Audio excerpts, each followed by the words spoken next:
Now, when Allah and His Messenger talk to men, when the Prophet ﷺ is advising men on how to treat women, what is the emphasis?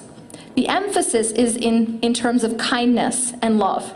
So the Prophet ﷺ is telling men, be kind with your wives, right? Be caring, don't be harsh with your wives. And in one hadith, the Prophet ﷺ says that a woman was created from a bent rib, right? And he says, and this is a really deep hadith, he says that if you try to straighten it, you'll break it.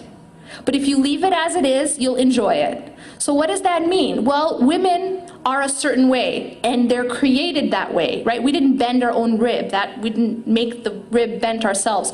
But we're created with a certain nature from God. And if you're gonna go and try to change that nature, guess what? You're gonna break it. You're not gonna be successful with that woman. But if you accept her as she is, and accept her nature as it is, you will be successful. And so the idea here is that if you treat her with kindness and you treat her with love, and that unconditional love commandment is more given to men.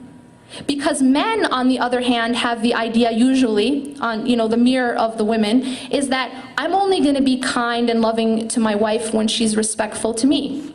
But so long as she shows me disrespect, I'm not going to show her love. And this is also a formula for failure, because the more that a man shows harshness to a woman, the more disrespectful she tends to be.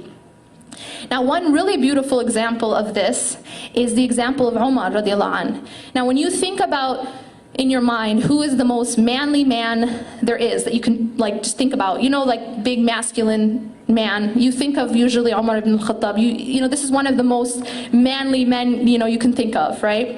Now, if you think about, this is the man who this story stars, okay? So what happened is then when Umar radiallahu anh was Khalifa, there was one of the men in the society who wanted to come to him to complain about his wife.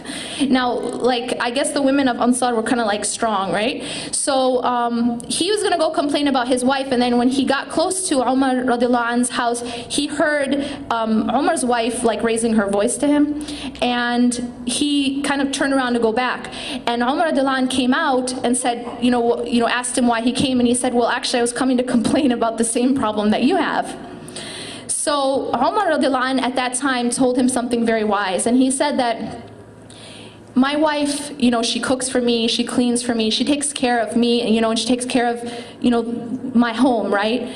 Can I not overlook it or be tolerant when she's, raising her voice or she's talking in a disrespectful way?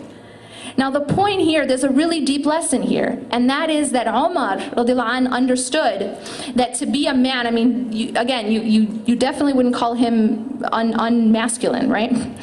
That to be a man does not mean that you need to be harsh, right? He understood that the actual strength that the Prophet ﷺ talked about was in controlling your anger, not letting your anger control you. So, if you look at, again, this advice that we can look at from the Prophet ﷺ, from Allah, that's where we should be getting our sense of self-worth and what it means to be a woman and what it means to be a man.